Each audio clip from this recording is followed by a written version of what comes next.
अस्सलाम वालेकुम पाकिस्तान, आप देखें स्पोर्ट्स बज़ में वसीम लियाकत। आज के प्रोग्राम में बहुत सारे टॉपिक्स की बात करनी है। सबसे पहले खबर ये आ रही है कि मिकी ऑथर की जानिब से सजेस्ट किया गया है कि सरफराज अहमद को वर्ल्ड कप में एज ए मेंटोर लेके जाया जाए और इस हवाले से अब बॉल जो है वो पीसीबी के कोर्ट में स्पेशली जो सिलेक्शन कमेटी के सबरा हैं इंजमाम उल हक उन तक ये पैगाम पहुंचाया गया। एक खबर है, अब देखते हैं कि इस खबर के ऊपर अब कितना ज्यादा जो है वो अमल दरामद होगा। 2017 की चैंपियंस ट्रॉफी जितवा चुके हैं सरफराज अहमद। इसके अलावा और भी बड़े बड़े इवेंट्स में पाकिस्तान टीम का हिस्सा रहे। इसके अलावा हम बात करेंगे इंडिया के हवाले से, जहां पर खबरें ये आ रही हैं उनके फॉरेन ऑफिस की जानिब से कि पाकिस्तान टीम को किसी किस्म का स्पेशल प्रोटोकॉल नहीं दिया जाएगा। एक तरफ पाकिस्तान फॉरेन ऑफिस है जिसने हमारी टीम को इंडिया जाने की इजाजत दी और ये कहा कि क्रिकेट को और पॉलिटिक्स को डिफरेंशिएट करना चाहिए, इनको अलग अलग होना चाहिए। लेकिन security concerns foreign office of Pakistan ने भी एक जगह रखे थे कि हमारे पास सिक्योरिटी थ्रेट्स भी होंगे, कंसर्न भी हैं, बहुत सारी चीजें हैं। लेकिन उसके ऊपर जब रद्द अमल आया तो ये देखने को मिला कि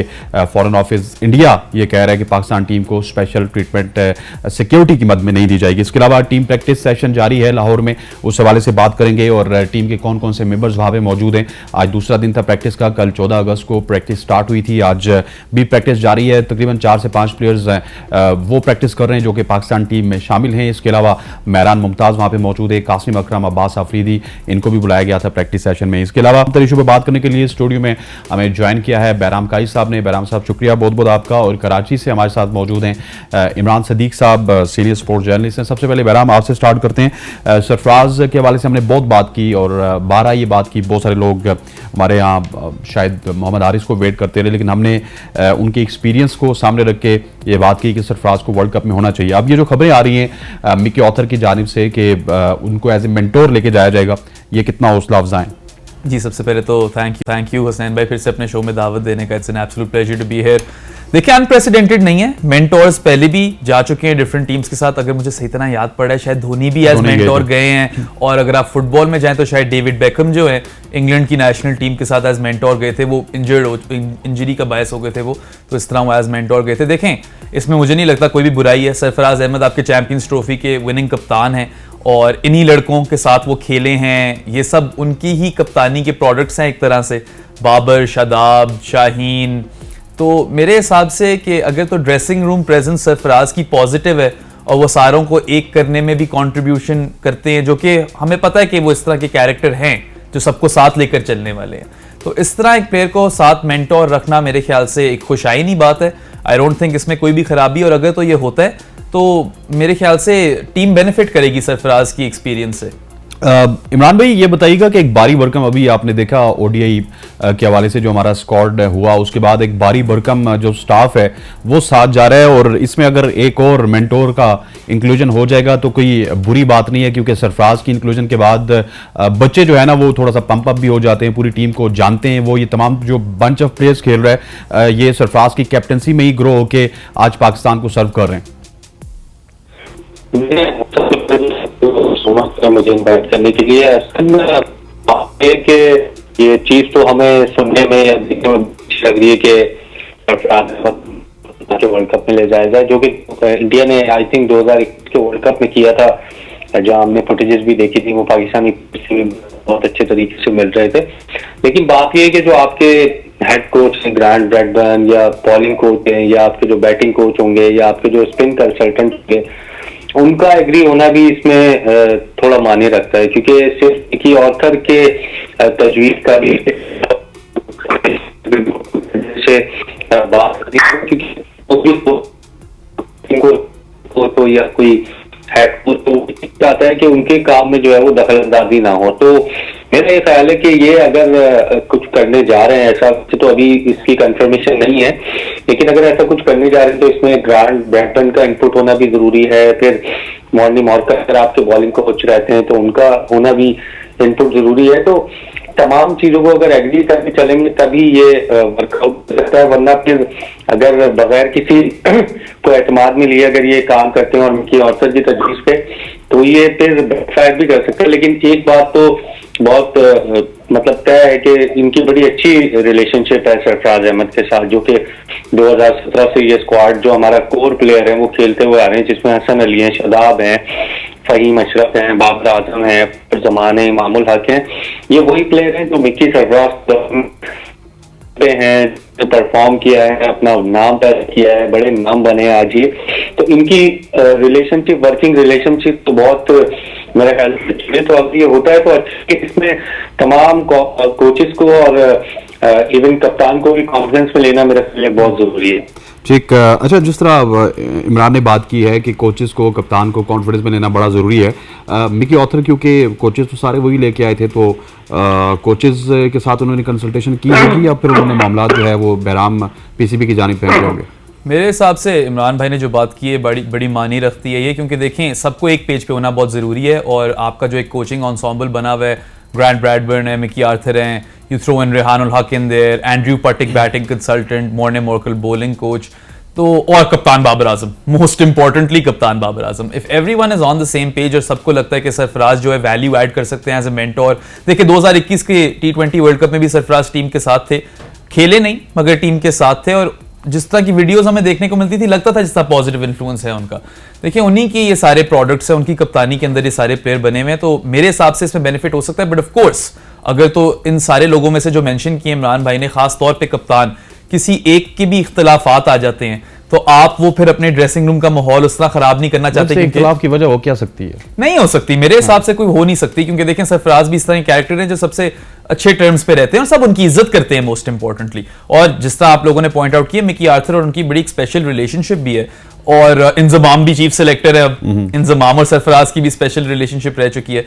तो अगर तो ये सारे पीसेस ऑफ द पजल जो हैं जुड़ जाते हैं तो मेरे तो ख्याल से इसमें सिर्फ बेनिफिट ही है और कोई नुकसान नहीं है।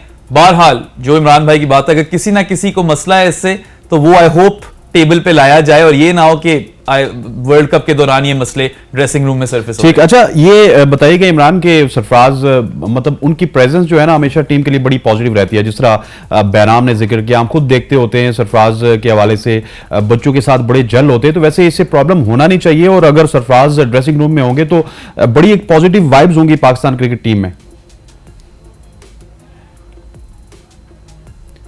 कोई मसला हो सकता है, खिलाड़ियों के ताल्लुकात तो बहुत अच्छे हैं, आपको पता है। दोनों, अभी आपने बाबर आजम की स्पीच सुनी होगी, उसमें उन्होंने कितनी तारीफ की थी सरफराज अहमद की जब उनके सर पे बॉल लगी थी। खिलाड़ियों के दरमियान कोई मसला नहीं है। मैं कह रहा हूँ कि अगर कोई कोचेज ज़ाहिर कोई फील करता है कि यार ये मेरे काम में दखलअंदाजी, तो मैं उसको मैं कह रहा हूँ कि एड्रेस करने की जरूरत है। बाकी बहुत अच्छा हो सकता है। दूसरा, अगर आपने ये फैसला करना था तो फिर आपने उनको सेकंड विकेट कीपर के तौर पर स्क्वाड में ही रखना था। आपको वैसे तो उनको चांस मेरे ख्याल में नहीं मिलेगा। रिजवान जो बहुत अच्छे से खेलते हुए आ रहे हैं, सुपर फिट हैं, और पाकिस्तान के लिए first choice wicket keeper white ball में वही हैं। तो अगर second wicket keeper Sarfaraz Ahmed होते तो आप उनसे मतलब दो काम ले सकते थे, वो मेंटोर भी बन सकते थे। फिर अगर जरूरत पड़ती, जिस तरह अभी रिजवान की जरूरत पड़ी है सरफराज के जो बॉल लगी, तो आपने देखा अभी खेल रहे हैं क्योंकि सबसे लंबा फॉर्मेट है। तो अगर आपने ये कहा आप सेकंड चॉइस विकेट कीपर के तौर पे सरफराज अहमद को सिलेक्ट कर ले, तो देखते हुए करते हैं उनके जो प्ले। देखें सरफराज अगर मेंटोर जा रहे हैं तो उनकी जो रोल क्लैरिटी है वो बहुत जरूरी है। पता होना चाहिए कि वो ये उनकी डोमेन में है चीज और ये चीज उनकी नहीं है, फिर दखल अंदाजी एज सच आपको होने का डर नहीं होता। और दूसरी चीज आपको ये देखनी पड़ेगी कि देखें सरफराज टेस्ट टीम का हिस्सा है, कायदे-ए-आज़म ट्रॉफी हो रही है वर्ल्ड कप के दौरान, तो क्या फिर वो नहीं खेलेंगे?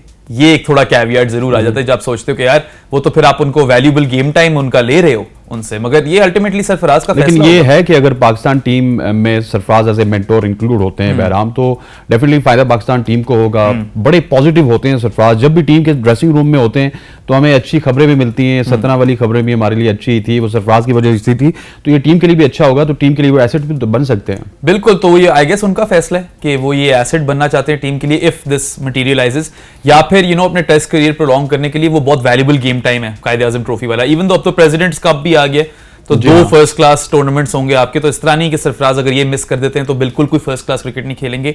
बट उनके पर्सपेक्टिव से अगर आप देखें कि लिमिटेड ओवर्स में लगता है उनका सफर खत्म हो गया, मगर अभी भी वो रेड बॉल क्रिकेट के प्लान्स में हैं, तो उसकी तैयारी और प्रैक्टिस भी उनको कॉम्प्रोमाइज करनी पड़ रही है। तो आई थिंक सरफराज के लिए बहुत बड़ा फैसला होगा। ठीक हो गया। और यहाँ पर अब थोड़ा सा मूव ऑन करते हैं और प्रोफेसर मुझे बताइएगा, अगर इमरान हमारे साथ मौजूद हो तो उनसे भी गपशप करेंगे। ख़वातीन वज़ात एक ऐसे मामले के ऊपर बात करेंगे जो कि आजकल जुबान ज़द-ए-आम है, और जो इंडिया है उसने, उसके जो फॉरेन ऑफिस है उसने अब इस तरह की स्टेटमेंट दी है कि पाकिस्तान की टीम को स्पेशल ट्रीटमेंट नहीं दी जाएगी। इमरान साहब, आपकी तरफ आता हूँ, आप बड़े बाखबर सहाफ़ी हैं और इस तरह की खबरों से कुछ रद्द-ए-अमल तो आना शुरू हो जाएगा पाकिस्तान में भी, पीसीबी की जानिब से भी और फॉरेन ऑफिस की जानिब से भी।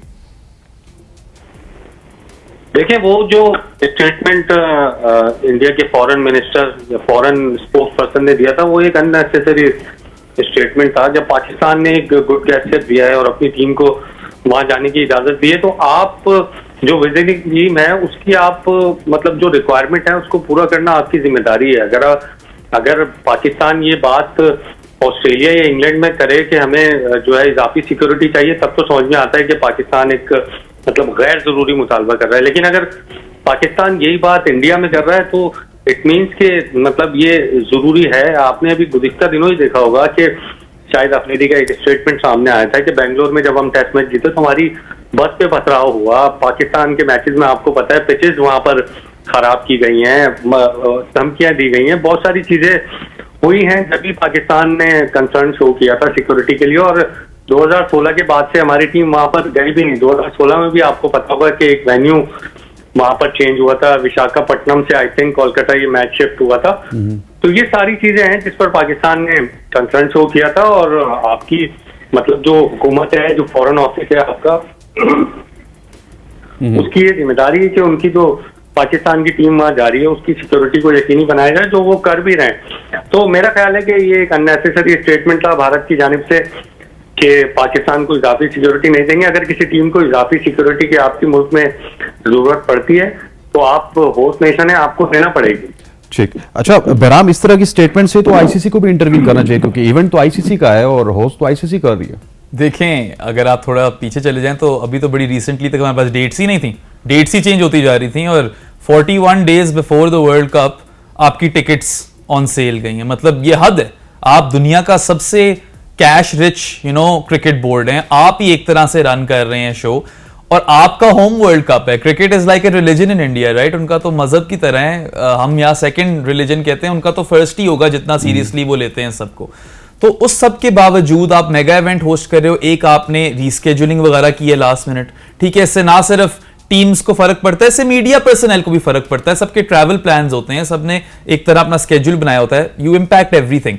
दूसरी बात, आपने फैंस को भी जलील किया साथ, ठीक है, टिकटें भी नहीं रिलीज हो रही, स्केड्यूल चेंज हो रहे हैं, कोई अपने प्लान्स नहीं बना पा रहा, and you're supposed to be the BCCI. आपको तो ये सबसे बेस्ट करना चाहिए, और ये तो आपका होम वर्ल्ड कप है, आपको तो एग्जाम्पल सेट करना चाहिए। ये सभी उनकी मेरे ख्याल से बहुत ही क्रिटिसिज्म वाली चीजें हैं, और जे शाह की ठीक ठाक तनकीद करनी चाहिए कि एशिया कप की आप जाकर डेटों की फिक्र कर रहे हो, अपना वर्ल्ड कप तो देख लो पहले, जो आप पूरा पूरा होस्ट कर रहे हो। एंड सिमिलरली मेरे ख्याल से बड़ी एक फजूल सी स्टेटमेंट है कि आपने आउट ऑफ द वे गए हो आप किसी और को छोटा दिखाने के लिए। मुझे तो इससे यही नजर आता है जो आप मुझे बता रहे हैं। आईसीसी का भी तो कुछ रोल होना चाहिए। इस तरह की बड़ी स्टेटमेंट फॉरेन ऑफिस के तर्जुमान की जानिब से आई, वो शायद ये बोलें कि देखिए हर टीम को हम टॉप नॉच सिक्योरिटी दे रहे हैं, Pakistan will be no different. शायद वो इस एंगल से आ रहे हो, मैंने स्टेटमेंट सुनी नहीं, बट हमने इन द पास देखा है अनुराग ठाकुर खास तौर पे, उनके एक हैं एडमिनिस्ट्रेटर, बीजेपी में भी रह चुके हैं, आईसीसी के भी कुछ, सॉरी बीसीसीआई के भी कुछ ओहदों पे रह चुके हैं। इस तरह की स्टेटमेंट्स, क्रैश किस्म की स्टेटमेंट्स आती रही हैं जो पाकिस्तान को जानकर नीचे दिखाते हैं ये लोग। देखें, हमारी गवर्नमेंट ने तो कह दिया कि आप जाकर खेल सकते हो, आगे देखिए हम उनके मेहमान हैं, उनकी रिस्पॉन्सिबिलिटी है, और खुदा ना खास्ता ऐसी कोई बुरी चीज होती है तो this is a bad look on India, उनका फेलियर होगा ये। तो आई एम श्योर वो इस चीज को होने नहीं देंगे, और उनका यही फोकस होगा कि सब स्मूथली जाए और ऐसी कोई चीज ना हो। ठीक। इमरान, कल मैं इसको एक निजी महफिल में डिस्कस कर रहा था, तो वहां पे कुछ जर्नलिस्ट दोस्त भी बैठे हुए थे। मैंने कहा यार, अगर लेट्स सपोज श्रीलंका वाला वाकया ना भी हो, कुछ ऊपर नीचे हो जाए थोड़ा सा भी पाकिस्तान टीम से, तो डेट विल डंट बीसीसीआई। लेकिन वो कहते हैं कि बीसीसीआई के पास इतना पैसा है और इतनी पावर है, इतना ज्यादा उनका इन्फ्लुएंस है आईसीसी में कि पाकिस्तान टीम वैसे भी वहां पर नहीं जाती। अगर पाकिस्तान टीम के साथ कुछ ऐसा हो गया तो उनकी क्रिकेट को फर्क नहीं पड़ेगा। देखिए, फर्क पड़ना ना पड़ना ये एक अलग बात है। हमारी जो गवर्नमेंट की जिम्मेदारी है वो ये है कि अपनी टीम की सिक्योरिटी को यकीनी बनाए। शायद उनकी क्रिकेट को इस वजह से फर्क ना पड़े कि वो तमाम बोर्ड्स जो पाकिस्तान के अलावा हैं वो उनकी मतलब इशारों पर चलते हैं। आपको पता है कोई भी फैसला हो या कोई बड़ी चीज क्रिकेट में हो रही हो तो पाकिस्तानी नाइंसाफी के खिलाफ जो है वो खड़ा होता है और दूसरे बोर्ड को भी खड़ा करने की कोशिश करता है। लेकिन आपको पता है इंडिया के आगे फिर चलती किसी की नहीं। दूसरा मैं इसमें थोड़ा सा पॉइंट ऐड करना चाह रहा था। अभी जो बहराम ने कहा कि भाई जो सिक्योरिटी दीगर टीमों को दी जा रही है शायद उनका पॉइंट ये हो कि शायद पाकिस्तान को भी ये देखें, हर टीम की एक अलग शनाख्त होती है, एक अलग रिक्वायरमेंट होती है। अब अगर यूएसए की टीम रशिया खेलने आ रही है या रशिया की टीम यूएसए खेलने जा रही है तो उनको जाहिर है थोड़ी बहुत इजाफी सिक्योरिटी मिलेगी, थोड़ा बहुत उनकी सिक्योरिटी का प्लान थोड़ा सा डिफरेंट होगा क्योंकि खतरा ज्यादा होगा। यही मिसाल कोरिया की अगर आप ले लें तो ये तमाम टीमें ऐसी हैं जो कि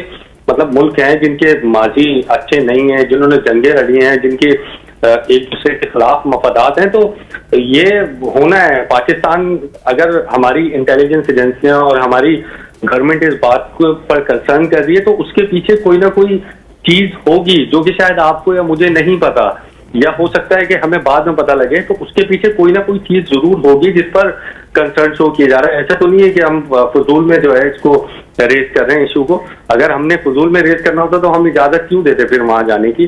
तो मेरा ख्याल है कि इसको भारतीय क्रिकेट बोर्ड को इसको अपनी आना का मसला बनाया हुआ है शायद उन्होंने कि इजाफी नहीं देनी है पाकिस्तान को। अगर उनके मुल्क में कुछ होता है तो देखें फिर नुकसान तो होगा उनका, भले उनकी वहां पर जाके टीमें खेलती रहें या कुछ भी होता रहे, लेकिन एक वर्ल्ड कप होस्टिंग कंट्री में अगर कुछ ऐसा नाखुशगवार वाकया होता है तो बदनामी तो आपकी होगी दुनिया भर में।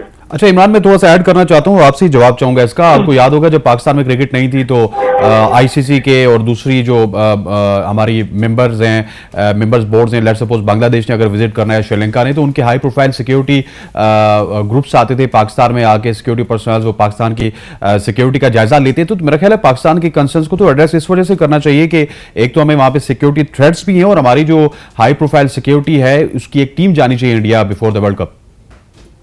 देखिए ये तो एक नॉर्मल रूटीन है नॉर्मल, क्योंकि मेरा ख्याल है कि शायद हमारी टीम सिक्योरिटी टीम जो है वो पाकिस्तान के जाने से पहले वहां जाएगी भी और दीगर जो ऑस्ट्रेलिया इंग्लैंड की टीम है वो भी जायजा लेती है। आईसीसी की भी एक कंसल्टेंट सिक्योरिटी टीम होती है, वो भी वेन्यूज का, रूट्स का, तमाम चीजों का जायजा लेती है। तो ये एक फॉर्मेलिटी है जो कि हम भी करेंगे, दूसरे बोर्ड्स भी करेंगे और करना भी चाहिए, क्योंकि देखें क्रिकेट होती रहेगी लेकिन सिक्योरिटी जो है हमारे प्लेयर्स की, जो हमारे स्टार प्लेयर्स हैं वो बहुत जरूरी है। और मेरा ख्याल है कि पाकिस्तान क्रिकेट बोर्ड इस पर काम भी कर रहा होगा अब, क्योंकि पाकिस्तान में निगरान हुकूमत है और वहां से भी आपको पता है कि इंडिया से चीजें इतनी डिले हो रही हैं। अभी तक तो ये सारी चीजें हो जानी चाहिए थी, ये जो सिक्योरिटी डेलीगेशन है या टिकट के जो मामले हैं या जो भी शेड्यूलिंग के मामले हैं। अब देखें अभी आज ही एक खबर लगी हुई है कि जिन्होंने 15 अक्टूबर की बुकिंग कराई थी अहमदाबाद में, वो फैंस तो मतलब उनके तो पैसे तमाम जो है वो तय हो गए, हालांकि इतनी एक्सपेंसिव उन्होंने वहां पर बुकिंग कराई थी। तो ये सब मिसमैनेजमेंट और हैरत अंगेज तौर पर दुनिया के सबसे बड़े क्रिकेट बोर्ड की जानिब से देखने में आ रही है, जो कि सरप्राइजिंग है सबके लिए। 2016 में इंडिया ने होस्ट किया, बड़े अच्छे तरीके से होस्ट किया था, 11 में भी होस्ट किया, लेकिन अब ऐसे क्या मसाइल दरपेश हैं कि अभी तक ना जर्नलिस्ट की वो आई, क्या कहते हैं उसे, एक्रेडिटेशन, जर्नलिस्ट एक्रेडिटेशन, हाँ सॉरी ध्यान से निकल गया, एक्रेडिटेशन नहीं आई। फिर टिकट के मसाइल चल रहे हैं, फिर होटल की बुकिंग जिन लोगों ने कराई है उनको फिर जो है रिवर्स करनी पड़ रही है। तो ये तमाम तर चीजें हैं और मेरा ख्याल है कि आईसीसी को अब क्योंकि सिर्फ मेरा ख्याल है 40 दिन ही बाकी है, इंटरवीन करना चाहिए और ये जो चीजें तमाम जो रुकी हुई हैं इसको फॉलो अप लेके इसको जल्द से जल्द खत्म कराना चाहिए, ताकि फोकस जो है वो फिर अच्छी मेजबानी और अच्छी क्रिकेट पर हो। ठीक हो गया, आपका पॉइंट ऑफ व्यू आ चुका है। यहाँ पर इमरान सिद्दीक भी हमारे साथ मौजूद है, बहराम काजी भी हमारे साथ मौजूद है। वक्त हो जाता है एक छोटा ब्रेक लेते हैं, ब्रेक के बाद वापस आते हैं। Stay with us. Welcome back to show. Break से पहले हम दोनों मेहमानों से बात कर रहे थे जो पाकिस्तान टीम को सिक्योरिटी कंसर्न्स हैं इंडिया में। इस हवाले से इमरान सिद्दीक साहब ने भी बड़े पॉइंट रेस किए और बहराम काजी ने भी। अब थोड़ा सा रुख करते हैं लाहौर कज़ाफी स्टेडियम का, जहां पर प्रैक्टिस सेशन जारी है और प्रैक्टिस सेशन कल से जारी हुआ। इसमें जो टेस्ट ओडीआई स्क्वाड है उसके तकरीबन 5 से 6 लोग खेल रहे हैं, बाकी कुछ मेहरान मुमताज़ और अब्बास अफरीदी जैसे प्लेयर, कासिम अकरम जैसे प्लेयर वहाँ पर मौजूद है जो कि प्रैक्टिस करवा रहे हैं। बहराम, सबसे पहले तो आप बताएं कि प्रैक्टिस सेशन 5 प्लेयर्स के साथ जरूरी था? देखें मतलब प्रैक्टिस सेशन जितने भी आप कर लो आपके फायदे में रहेंगे मेरे हिसाब से। आई एम मोर कीन कि क्या ये इस चीज़ को इनटू अकाउंट ले रहे हैं कि जब ये जाएंगे अफगानिस्तान के खिलाफ सीरीज़ खेलने श्रीलंका में तो उन लोगों ने पूरी की पूरी रैंक टर्नर्स बनाए होंगे, स्पिन की विकेटें बनाई होंगी तमाम तौर पे, क्योंकि देखें उनकी तो स्ट्रेंथ ही यही है। उनके जब राशिद, मुजीब और नबी आएंगे तो वो तो आपको कम से कम 50 में से 30 से 34 ओवर तो स्पिन के करा रहे हैं। क्या आप उसके इर्द गिर्द गियर्ड प्रैक्टिस कर रहे हो? क्या आप देख रहे हो वो पॉसिबिलिटी जिसके अंदर शादाब, नवाज और उसामा मीर तीनों को एक 11 में खिलाया जाए? मेरे ख्याल से पाकिस्तान के पास सिर्फ एक यही सीरीज है इसको आजमाने के लिए, क्योंकि देखें वर्ल्ड कप के अंदर आपके पास कई ऐसी सर्फेसेस आएंगी। चेन्नई एक ऐसी सर्फेस है जिसके अंदर आपको स्पिन हैवी अटैक के साथ जाना पड़ेगा। तो इस सीरीज के अंदर आपके पास एक वो प्राइम मौका है कि आप 3 पेसर की जगह अपने तीनों जो राउफ और नसीम और शाहीन है उनको रोटेट करें, 2-2 खिलाएं और साथ 3 स्पिनर जरा आजमा के देखें, ताकि जब उस तरह का मूवमेंट आए तो आपका कॉम्बिनेशन पहले से बना हो। So I want them to have specific practice and training conditions based, क्योंकि वरना ये नेट्स वगैरह तो करते ही रहते होंगे। देखें any amount of practice is good practice, ठीक है, आप जितनी करोगे उतना आपका फायदा है। बट हाँ, आई होप कि ये जो कैंप्स लग रहे हैं अभी, इसके अंदर इस चीज पे जरा खासा ध्यान दिया जाए। अच्छा इमरान, जो पॉइंट मैंने रखा था बहराम पे वो आपके साथ भी रखता हूँ। अब देखें 5 प्लेयर यहाँ पे मौजूद हैं, जिस तरह स्पिन स्पेसिफिक ट्रेनिंग की बात की गई बहराम की जानिब से। अब इफ्तिखार कोई और लीग खेल रहे हैं, बल्कि श्रीलंका में वो भी। इसके अलावा बाबर आजम श्रीलंका में, नसीम वहाँ पे मौजूद हैं, शाहीन शाह अफरीदी भी अभी तक कैंप ज्वाइन नहीं किया। तो ये प्रैक्टिस फिर कहाँ पे होगी स्पिनर्स के खिलाफ? देखिए, ये बड़ा हम अपने प्रोग्राम में भी डिस्कस कर चुके हैं। ये बड़ा कंसर्निंग पॉइंट है कि आपका वर्ल्ड कप का ईयर है और आपके तमाम जो मेजर प्लेयर हैं, जो आपका कोर प्लेयर है, बाबर, नसीम, शाहीन या इफ्तिखार या रिजवान, ये तमाम प्लेयर्स जो है वो लीग खेल रहे हैं। अगर छोड़ दें, अगर हम तैयारी को एक तरफ साइड पे भी रख देते हैं, अगर इन प्लेयर्स में से किसी को इंजरी हो सकती है तो ये कितना बड़ा लॉस हो सकता है पाकिस्तान के लिए, और ये हम पहले भुगत चुके हैं शाहीन शाह अफरीदी की इंजरी की सूरत में। तो मेरा ख्याल है कि पाकिस्तान क्रिकेट बोर्ड को अब, क्योंकि 35-40 दिन ही अब वर्ल्ड कप में बाकी हैं, आपको तकरीबन 30 दिन पहले तो वहाँ मतलब 30 दिन के बाद या 35 दिन के बाद भारत जाना है, तो आप रिलैक्स होने चाहिए। आपका माइंड जो है वो प्लेयर्स का रिलैक्स होना चाहिए। अगर आप लीग खेलते हुए, सीरीज खेलते हुए, एशिया कप खेलते हुए, जाहिर है प्लेयर्स की थकावट का शिकार होते हैं, बहुत सारी चीजें बैकग्राउंड पर चल रही होती है, ट्रैवलिंग होता है, थकन होती है। तो मेरा ख्याल है कि बिल्कुल एक ताजा दम दस्ता उतरना चाहिए पाकिस्तान का वर्ल्ड कप में, जिसके लिए आपको तकरीबन कम से कम 15 से 20 दिन खिलाड़ियों को मिलने चाहिए कि वो उससे पहले कोई क्रिकेट ना खेले। वो एक अलग बात है कि एशिया कप जो है 18 अगस्त को खत्म हो रहा है, उसके बाद अगर कोई लीग या कोई चीज होती है तो मेरा ख्याल है कि पाकिस्तान क्रिकेट बोर्ड को उसमें किसी भी खिलाड़ी को शिरकत की इजाजत नहीं देनी चाहिए। और दूसरा, आपने वहां पर 30-35 ओवर आपके पाकिस्तान के स्पिनर्स कराएंगे, तो हवाले से ही हमें करनी चाहिए लाहौर में। और ये जरूरी भी बहुत है, क्योंकि देखें अगर आप सीरीज क्लीन स्वीप करते हैं तो आप एक नंबर 1 टीम बनेंगे, और नंबर 1 टीम का एक कॉन्फिडेंस आपको पता है कि बहुत अच्छा हो जाता है। एक अच्छी वाइब होती है, हर खिलाड़ी एक अच्छी पॉजिटिव फीलिंग के साथ जो है वो मैदान में उतरता है। दूसरा, फिर एशिया कप आपका आना है, अगर आप एशिया कप में अच्छी परफॉर्मेंस जीतेंगे, अगर आप टाइटल ना भी जीतें, परफॉर्मेंस के साथ वर्ल्ड कप में जाते हैं इन दोनों सीरीज में, तो मेरा ख्याल है कि दोनों जो पाकिस्तान का मोराल है वो काफी बुलंद है। इमरान, एक सवाल आपकी ही गुफ्तगू से आपसे ही बनता है। आप देखें 22 से ऑनवर्ड आपकी ओडीआई सीरीज स्टार्ट हो रही है, स्ट्रेट अवे वहीं से आपका एशिया कप स्टार्ट हो रहा है। और सुना यह है, जिस तरह आप लीग की बात कर रहे हैं, कि शायद ये जो विंडो बचती है 17 सितंबर से लेकर टिल वर्ल्ड कप तक, इसके दौरान तो सिंध प्रीमियर लीग होगी और वो भी चाहेंगे कि हमारे पाकिस्तानी स्टार उसमें खेलें। तो उसके हवाले से क्या खबरें आपके पास?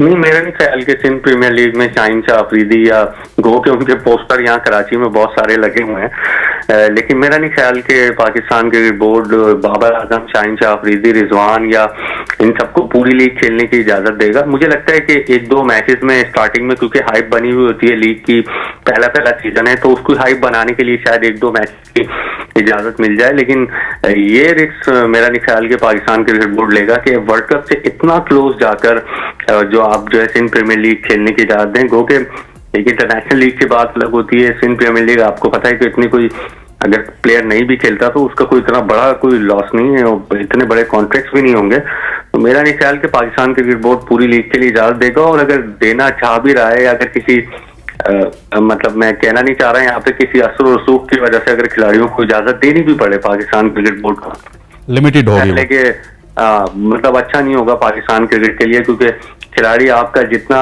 रेस्ट करेगा, जितना रिलैक्स होगा, उतना आपका वर्ल्ड कप के लिए अच्छा हो। ठीक। अच्छा, जिस तरह इमरान ने बात की और ये बड़ा एक कंसर्न है कि देखें अभी जब अब इस पीसीबी से बात करें, क्योंकि हर अब महीना पहले वाली पीसीबी अलग है, ये पीसीबी अलग है, तो ये कहते हैं जी कि पिछली पीसीबी ने इजाजत दे दी थी, तो उन्होंने भी अगर इजाजत दी थी तो कम से कम उनके माइंड में ये होना चाहिए था कि हमने आगे अफगानिस्तान के खिलाफ खेलना है, फिर एशिया कप है, और अगर आप किसी प्लेयर को इजाजत देते हैं तो आप फिर जब ट्रेनिंग स्टार्ट हो रही है तो आप सबको बुला लें, कम से कम लड़के इधर से जल होके जाएं। देखिए, बर्नआउट का जो कंसर्न है वो बहुत वैलिड है, और मैं थोड़ा फील इसलिए करता हूँ पाकिस्तान क्रिकेटर्स के लिए कि देखें, आईपीएल खेलते नहीं है तो इनको होता है कि यार हम और कहीं से पैसे कमा लें। देखें, इवन दो जो सेंट्रल कॉन्ट्रैक्ट्स हैं हमारे क्रिकेटर्स के, बात हो रही है कि वो 4 टाइम्स इंक्रीज हो जाएंगे, मतलब कि 45 लाख आपको एक महीने के मिला करेंगे, विच कम्स आउट टू, मैंने मैथ की थी, $180,000 आप साल कमा लो पाकिस्तान से, जो कि पहले से तो बहुत बड़ी इंक्रीज है। मगर फिर जब आप फ्रेंचाइज टूर्नामेंट देखते हो और कहते हो मैं ये 6 हफ्तों में कमा लूंगा, तो आप फिर सोचते हो कि यार प्लेयर्स को एक अच्छा बैलेंस चाहिए जिसके अंदर वो भी थोड़ा बहुत कर सके, और फिर नेशनल टीम उनकी प्रायोरिटी हो, जो कि मेरे ख्याल से पाकिस्तानी क्रिकेटर्स की हमेशा रहेगी। हम एक वो वाहिद मुल्क हैं जो काफी प्राइड लेते हैं पाकिस्तान के लिए और नेशन के लिए खेलने के लिए, काफी पेट्रियोटिक से मुल्क हैं हम लोग। ये वाले जो लड़के हैं और पिछले वाले भी सारे, वो कभी भी किसी और क्रिकेट को आई डोंट थिंक पाकिस्तान से ऊपर प्रायोरिटाइज करेंगे, उनकी टॉप प्रायोरिटी पाकिस्तान ही रहेगी। मगर हाँ, इतनी ज्यादा क्रिकेट खेलकर जिस तरह इमरान भाई ने कहा, आप इंजरीज रिस्क कर रहे हो। दूसरा, बर्नआउट, आप ये नहीं चाहते कि बाय द टाइम आप वर्ल्ड कप तक पहुंचे हो आपकी सारी जो गैस है वो टैंक से निकल गई हो। आप चाहते हो कि आप हाई ऑन फ्यूल जाओ वहां पे और जाकर अपनी बेस्ट क्रिकेट खेलो। तो बिल्कुल जरूरी है कि ये जो पीरियड आएगा ना एशिया कप और वर्ल्ड कप के दौरान, इसके अंदर जरा फटीग को दूर करने के लिए एक अच्छा रेस्ट होना चाहिए, क्योंकि वापस आकर फिर आपने देखिए वार्म अप्स भी तो होते हैं, सिर्फ वर्ल्ड कप में जाकर आप पहली वो बड़े वाले मैच तो नहीं खेलते, आप वार्म अप्स भी खेलते हो। तो आई थिंक कि जो स्ट्रेंथ एंड कंडीशनिंग कोचेस हैं आपके और सारे जो लोग इनका वर्कलोड मैनेज कर रहे हैं, उनको साथ बैठकर ये डिवाइस करना है कि कौन सा बेस्ट तरीका है कि हम अपने प्लेयर्स को उनकी पीक यूटिलिटी पे, अच्छी फिटनेस पे खिला सके। अभी तक मेरे ख्याल से इस पे इतना कोई ध्यान नहीं हुआ based on the summer that we have. अब शाहीन शाह अफरीदी वाइटैलिटी ब्लास्ट भी खेले और 100 भी खेले, यार एक खेल लेते हैं दोनों में से। मैं ये थोड़ी कह रहा कि दोनों मत खेलो, खेल लो, you pick and choose your battles, मगर आप उनका भी एंगल समझ सकते हो कि पैसे इतने हैं, वो आईपीएल खेलते नहीं है, उनको भी एक पॉइंट मेरा भी है जिसमें मैं आपसे सवाल ये करना चाहूंगा। देखिए, अब ठीक है आप फ्रेंचाइज क्रिकेट खेलते हैं, लेकिन आपको पता है कि नेशनल क्रिकेट भी बड़ी इंपॉर्टेंट होती है। अब अगर नेशनल सुपरस्टार होते तो तभी आपको फ्रेंचाइज जो है वो पिक करती है। किसी जमाने में उमर अकमल हो गए, अहमद शहजाद हो गए, इस तरह के प्लेयर्स तमाम तर लीग्स खेलते थे, तब अब नेशनल सर्किट में नहीं है तो लीग्स वाले भी उनको भूल गए। बिल्कुल, और देखें पाकिस्तान में हमने ऐसा ज्यादा ऐसे क्रिकेटर्स नहीं देखे जो बहुत लीग्स में मशहूर रहे हैं और पाकिस्तान को सुहेल तनवीर थे, ठीक है, एक दो और भी, मतलब आजकल जमान खान की गुड्डी चढ़ी हुई है और फॉर गुड रीजन, बहुत अच्छा खेल रहे हैं वो। उन तरह के प्लेयर्स को तो खेलनी चाहिए ज्यादा से ज्यादा फ्रेंचाइज T20 क्रिकेट। बट आपके जो नेशनल सुपरस्टार्स हैं, आई थिंक आपको कोई ना कोई इवेंचुअली कैप लगाना होगा कि आप चलो जी PSL के अलावा या 1 या 2 खेल सकते हो, इस तरह की कुछ बातें चल रही हैं। तो उस हिसाब से फिर आप इनके वर्कलोड को भी मैनेज कर सकते हो और उनको बता सकते हो कि यार इतनी इजाजत है, तो फिर अब उनके ऊपर है कि यार अब मेरे पास एक और खेलने की इजाजत है, मैं वो LPL खेल रहा हूं या मैं बिग बैश खेल रहा हूं, मैं वो बांग्लादेश प्रीमियर लीग खेल रहा हूं या मैं कैरेबियन प्रीमियर लीग खेल रहा हूं। वो फिर उनको डिसीजन मेकिंग करनी होगी। साथ ऑब्वियसली पाकिस्तान का जो स्केड्यूल होगा उस हिसाब से ही वो अपने फैसले भी लेंगे, क्योंकि जब पाकिस्तानी क्रिकेट आ जाती है तो फिर वो फ्रेंचाइज लीग्स नहीं खेल सकते। बट मेरे ख्याल से मेन पॉइंट यहाँ पे बर्नआउट था, फटीग था, एंड आई होप कि इस सबको अच्छे तरीके से आगे जाकर मैनेज किया जाए। होपफुली इनफ पाकिस्तान के जो सारे प्लेयर हैं वो उस लेवल की जान नहीं मार रहे होंगे जिस लेवल की नेशनल कलर से मारते हैं, आई होप, क्योंकि इतनी अगर आप वहीं पे जान मारते हो तो बाबर एक सेंचुरी मारने के बाद उसके बाद बिल्कुल इजी एग्जॉस्ट हो जाओगे कि मैं रजिस्टर हो चुका हूं। बिल्कुल। अच्छा, सेंट्रल कॉन्ट्रैक्ट्स के हवाले से इमरान आपसे बात कर लेते हैं। सेंट्रल कॉन्ट्रैक्ट्स के हवाले से कल ज़का अशरफ साहब ने लाहौर कलंदर्स की एक जो है सेरेमनी थी, उसमें बात करते हुए कहा कि ये दुगना भी होगा और प्लेयर्स की डेवलपमेंट के ऊपर भी बहुत सारी उन्होंने बात की। तो ये सेंट्रल कॉन्ट्रैक्ट्स के जो पैसे हैं कितने होंगे, कितने नहीं होंगे, कब तक फाइनलाइज होगा? देखिए, सेंट्रल कॉन्ट्रैक्ट पर आने से पहले अभी जो आप लोग बात कर रहे थे, बहराम भी बात कर रहे थे, देखिए ये खिलाड़ी, पाकिस्तान क्रिकेट बोर्ड मतलब हर दफा तो खिलाड़ियों को एक ही बात नहीं बतानी पड़ेगी, ये खुद भी खिलाड़ियों को चूज करना पड़ेगा कि यार वर्ल्ड कप का साल है तो मैं जितना मतलब लीग क्रिकेट को लेस करूं या जितना कम करूं, अपनी तैयारी वर्ल्ड कप पे ज्यादा फोकस करूं, तो वो ज्यादा बेहतर है। आप देखें सॉरी, बाबर आजम ने जो मतलब एक बेहतरीन फैसला किया कि उन्होंने वो कैसे 10-12 दिन में जो कैनेडियन लीग में कमा सकते थे, उन्होंने श्रीलंका में खेलने को तरजीह दी। वो इसलिए कि सिमिलर 19-20 कंडीशंस होंगी, फिर एशिया कप भी यहाँ पर है।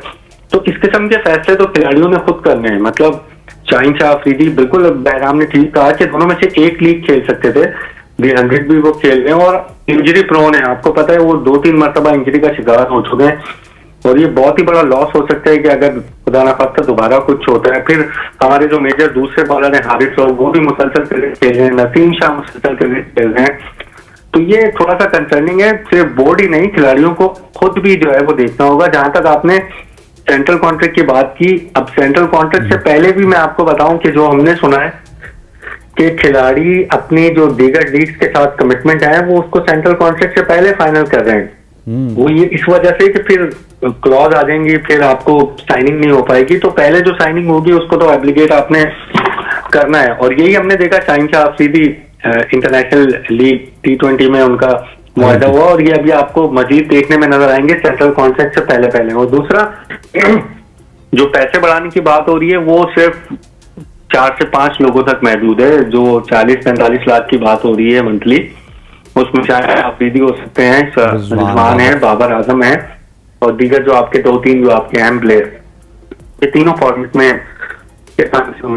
उनके लिए उनका भी रेस होगा। लेकिन जो मेजर रेस होगा वो इन्हीं खिलाड़ियों का होगा और इनकी कोशिश यही है कि जो भी हमारे जो अपकमिंग कॉन्ट्रैक्ट हैं उनको इस सेंट्रल कॉन्ट्रैक्ट से पहले फाइनल किया जाए, ताकि अगर बाद में जो है वो उनको मुश्किलात ना हो। तो अगर पाकिस्तान क्रिकेट बोर्ड रोकता भी है उसको तो फिर जाहिर है फिर उनको कुछ ना कुछ उनको कॉम्पनसेट करना पड़ेगा। ठीक हो गया। इमरान, आपका बहुत बहुत शुक्रिया, आप कराची से हमारे साथ मौजूद थे। खवातीन वज़ात यहाँ पर बैरात मौजूद है। वक्त हो जाता है एक शॉर्ट सी कमर्शियल ब्रेक का। ब्रेक के बाद वापस आते हैं तो डिस्कशन को कंटिन्यू रखेंगे। Stay with us. Welcome back to show. और अब शो में बात करेंगे डोमेस्टिक क्रिकेट के हवाले से। डोमेस्टिक क्रिकेट का स्ट्रक्चर थोड़ा सा चेंज हुआ है। रीजन्स की 8 टीमों को शामिल किया गया, डिपार्टमेंट की 8 टीमों को शामिल किया गया। बैराम, फाइनली जिस स्ट्रक्चर की बाज़गश्त हम नजम सेठी के ज़माने से सुन रहे थे, उसकी अब जो है 1-2 दिन पहले से उसको सेट कर लिया गया। रीजन्स भी खेल रहे हैं, डिपार्टमेंट भी खेल रहे हैं। इसके हवाले से आप क्या कहेंगे? प्रोज एंड कॉन्स हैं। देखें, प्रोज काफ़ी ज़्यादा हैं इसके अंदर। एक तो बड़ी तनकीद होती थी जब लोग डिपार्टमेंट क्रिकेट की बात करते थे ना, किस तरह उसको स्क्रैप कर दिया। मैं खुश इस चीज़ से हूँ कि डिपार्टमेंट्स जो हैं वो अपना एक टूर्नामेंट खेलेंगे, प्रेसिडेंट्स कप, और जो रीजन्स हैं वो अपना कायदे ट्रॉफी खेलेंगे। जी हाँ जी, और 8 रीजन्स होंगे उसके अंदर। एंड देन एक 2 टियर स्ट्रक्चर है, हनीफ मोहम्मद ट्रॉफी आपकी उससे नीचे, जिसके अंदर 10 रीजन्स खेलेंगे और प्रमोशन और रेलीगेशन वाला सिस्टम होगा। जो मेरे ख्याल से इस तरह का टियर स्ट्रक्चर जो है बहुत जरूरी है डोमेस्टिक स्पोर्ट में। आप इंग्लैंड की फुटबॉल देख लें, आप इंग्लैंड की इवन काउंटी देख लें, उनकी भी 2 डिविजन हैं। डिवीजन से ज्यादा मौका मिलता है, यूथ आती है और आप नीचे वाली डिवीजन से फिर प्लेयर भी पकड़ सकते हो कि यार ये बहुत टॉप परफॉर्मर था, इसको हम अपनी टीम में ले आते हैं ऊपर। और रीजन्स जो है ना वो फैन फेयर बढ़ाती हैं। मैं लाहौर वर्सेस कराची तो देख लूंगा, मगर मैं वापडा वर्सेस सुई गैस नहीं देखूंगा शौक से। अल्टीमेटली यही बात है। बट क्योंकि हमारा सिस्टम इस तरह का कि फाइनेंशियल मसल जो है सारा डिपार्टमेंट्स की बात है, तो अच्छी बात है कि 2 फर्स्ट क्लास टूर्नामेंट्स आ गए। इससे आपका पूल भी बढ़ जाता है, कई प्लेयर्स दोनों टूर्नामेंट्स खेलेंगे क्योंकि वो इन डिमांड होंगे। और क्योंकि फ्रेंचाइज तो आपकी बेस्ट टीम बनाएगी ना, सॉरी डिपार्टमेंट तो आपकी बेस्ट पॉसिबल टीम इस तरह बनाना चाहेगी। तो मेरे ख्याल से अच्छा है कि फर्स्ट क्लास क्रिकेट ज्यादा हो जाएगी, ज्यादा बड़ा पूल हो जाएगा, मोर स्टैट्स टू लुक एट, ये सारी चीजें अच्छी हैं। और अच्छा मिक्स नहीं किया, क्योंकि लाहौर वर्सेस वापटा तो कोई भी नहीं देखेगा। ठीक है, तो आई थिंक ये सब पॉजिटिव्स हैं इसके अंदर। ऑब्वियसली अच्छा, ये एक पॉइंट मेरा बनता है, ये पहले से पॉइंट था जब रीजन्स आए थे। देखिए, रीजन्स का सारा बर्डन पीसीबी पे चला जाता है। उन्होंने प्लेयर्स को पैसे देने हैं, फीसेस देनी है, डेली देना है, कॉन्ट्रैक्ट्स देने हैं, सारी चीजें करनी है। अब डिपार्टमेंट बहुत ज्यादा अभी भी इन्वॉल्व हैं। वो चाहते हैं कि हमें, ये तो 8 डिपार्टमेंट हो गए ना, आपके 16 से 20 डिपार्टमेंट भी रेडी हैं। शकील शेख साहब कई दफा मेरे साथ बात कर चुके हैं। अगर आप डिपार्टमेंट्स को ही इंक्लूड कर देते, इस्लामाबाद, वापडा, सुई गैस, सिंध, ठीक है जी, आपके ऊपर से तो बर्डन हट जाता। और वो जो प्लेयर स्ट्रक्चर है, आपको पता है डिपार्टमेंट मंथली पे भी करते हैं, मैच फीसेस भी होती हैं, वो बड़ा जबरदस्त स्ट्रक्चर था। ये मैंने ना बात पहले की हुई है, मुझे याद नहीं किस शो में की हुई है, मगर मैं चाहता यही था कि एक हाइब्रिड स्ट्रक्चर है, UBL खैबर पख्तूनख्वा, ताकि आप दोनों को इनकॉर्पोरेट करें, प्लेयर ज्यादा पैसे कमाएं और फिर आप डिविजन्स जब रख देंगे तो टीमें भी ज्यादा हो जाएंगी। वो एक आइडियल वर्ल्ड सिनेरियो था जो मैंने भी दिमाग में सोचा हुआ था, एंड काश इस तरह की चीज हो सकती। मगर चलो, इससे कम से कम आपको ये बेनिफिट होता है कि आपकी क्रिकेट बढ़ गई है। और एक कैवियट इसमें यह है कि देखें, अब आपकी जो top quality first class cricket होगी, आप आर्ग्यू कर सकते हो प्रेसिडेंट्स कप में होगी, क्योंकि पैसे भी ज्यादा वहां, टॉप का टैलेंट भी वो उस तरह उठा रहे होंगे। तो प्रेस्टिजियस आपका टूर्नामेंट कायदे आजम ट्रॉफी है। शायद ये चीज बदल जाए, इसमें ये भी देखना पड़ेगा कि यार आखिर कब तक ये स्ट्रक्चर चलता है, रोज के तो हर 3-4 साल बाद तो बदल देते हैं। आई होप स्टेबिलिटी हो, आई होप आप इस स्ट्रक्चर को टाइम दो, फ्लरिश करने का अच्छा खासा मौका दो। और एक चीज जो मुझे पर्सनली बड़ी जिसपे नाराजगी है वो ये है कि आपने बलूचिस्तान को स्क्रैप कर दिया है। वो एक सेंटर ही नहीं रहा। और देखें यार ठीक है वो इतने अच्छे नहीं थे, इतनी का परफॉर्मेंस नहीं थी, मगर वो ओडीआई कप जीते आपका पाकिस्तान का, बिल्कुल सही है। और ऊपर से यार आप जब एक रीजनल सेंटर इतना बनाते हो तो चलो इस वक्त अगर आपके पास वहां पे इंटरनेशनल क्वालिटी प्लेयर्स नहीं भी हैं, जो कि वैसे बाय द वे बंगल जई और ये सारे आ रहे थे अभी, ठीक है, आप फ्यूचर में तो नर्चर कर सकते हो ना उस रीजन से टैलेंट। 5-6 वहां से ले लें, 5-6 आप तराशो वहां पे प्लेयर, वहां पे एक सेंटर बनाओ, के ले लें। You are also growing the game. एक इसमें ये एस्पेक्ट है कि आप वहां पे इंटरनेशनल क्वालिटी क्रिकेटर्स मिस कर जाओगे, और दूसरा ये कि आप गेम को ग्रो नहीं कर रहे। और यार बलूचिस्तान नेग्लेक्टेड रहा है पाकिस्तान में, उनको खास तौर पे वो रिप्रेजेंटेशन मिलनी चाहिए थी। तो मुझे ये चीज सही नहीं लगी। लाहौर वाइट्स और लाहौर ब्लूज की क्या तुक थी, एक बलूचिस्तान बनाते थे यार, उसमें लाहौर के ही कुछ प्लेयर डाल देते, मैं ये नहीं कह रहा फिलहाल, मगर आप जब एक सेंटर बनाते हो ना, you growing the game over there, आप वहां के क्रिकेटर्स को टैलेंट हंट कर रहे हो वहां पे, और उनको एक प्लेटफॉर्म दे रहे हो कि वो आगे जाकर किसी दिन ख्वाब दे सके या पूरा कर सके अपना ख्वाब पाकिस्तान के लिए खेलने के लिए। तो ये मेरे ख्याल से बहुत बुरी मूव, बहुत बुरी है और बहुत जबरदस्त पॉइंट है। अच्छा, एक और टॉपिक है जिसकी तरफ चलते हैं। शाहनवाज दानी साहब ने एक ट्वीट की, जब सिलेक्शन हो रही थी उसके ऊपर हमने बात की, फहीम अशरफ के ऊपर तो पूरे पाकिस्तान ने बात की, लेकिन शाहनवाज दानी ने कहा कि वहां पे कोई ऐसा साफी नहीं था, कोई ऐसा तज्जियाकार नहीं था जो मेरी बात करता।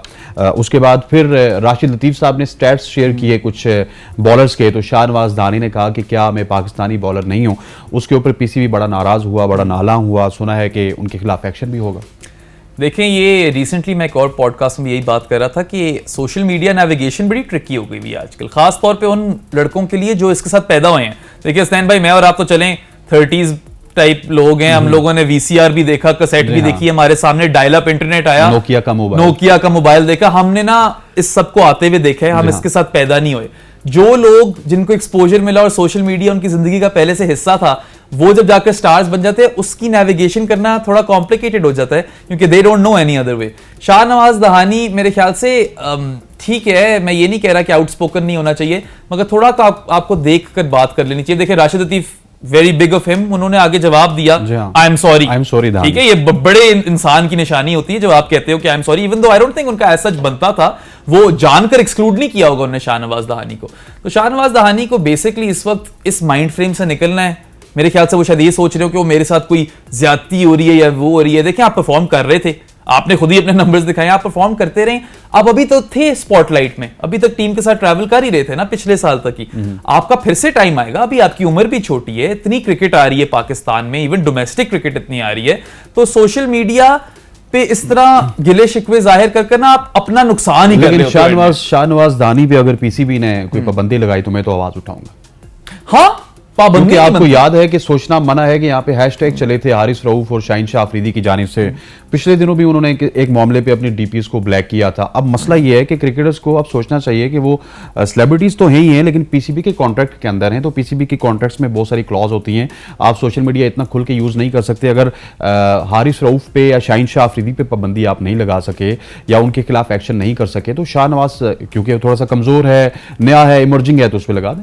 मेरे ख्याल से पाबंदी किसी भी केस में नहीं बनती। हाँ, एक चीज आप ये जरूर कर सकते हो कि आप इसकी ना एक नॉलेज ट्रांसफर सेशन टाइप इस तरह की चीजें रख सकते हो कि आप इनको सारे क्रिकेटर्स के साथ, सारों के साथ करो, क्योंकि ये देखें a lot of these guys ये इतने वेल टू डू बैकग्राउंड से नहीं आते, एक्सपोजर नहीं मिला होता, एकदम से सामने आ जाते हैं, आप ओवरनाइट स्टार बन जाते हो, 10,000 ट्वीटें आ रही होती हैं, ठीक है, उस सब को मैनेज करने के लिए शायद कोई वर्कशॉप हो सकती है, शायद कोई कैंप हो सकता है, पाबंदी नहीं बनती मेरे हिसाब से। इवन दो दानी की इन करंट एक्शन से मैं इतना कोई खुश नहीं हूं, बट इसका यह मतलब नहीं कि उनको इस चीज की कोई सजा मिलनी चाहिए। ही शुड नो बेटर, क्योंकि उनको अपने करियर की ट्रेजेक्टरी ठीक रखनी है और उनको यह देखना है कि यार मुझे मेरी प्रोफाइल को किस चीज से नुकसान हो या ना हो, वो उस एंगल से सोचें, बट इसमें कोई ऑफेंस वाली चीज नहीं है। आई डोंट थिंक इस पे कोई पाबंदी बनती। ठीक हो गया। और अब चलते हैं बेन स्टोक की जानिब, जहां पर खबरें ये आ रही हैं इंग्लैंड से कि बेन स्टोक जो कि पिछले साल रिटायर हो चुके थे ओडीआई क्रिकेट से, अब वर्ल्ड कप करीब है और एक दफा फिर एक रिटायरमेंट को वापस लिया जाएगा। माजी में इमरान खान इस तरह कर चुके हैं, शाहिद खान अफरीदी कर चुके हैं, अभी मोइन अली ने ये काम किया था टेस्ट क्रिकेट में, और अब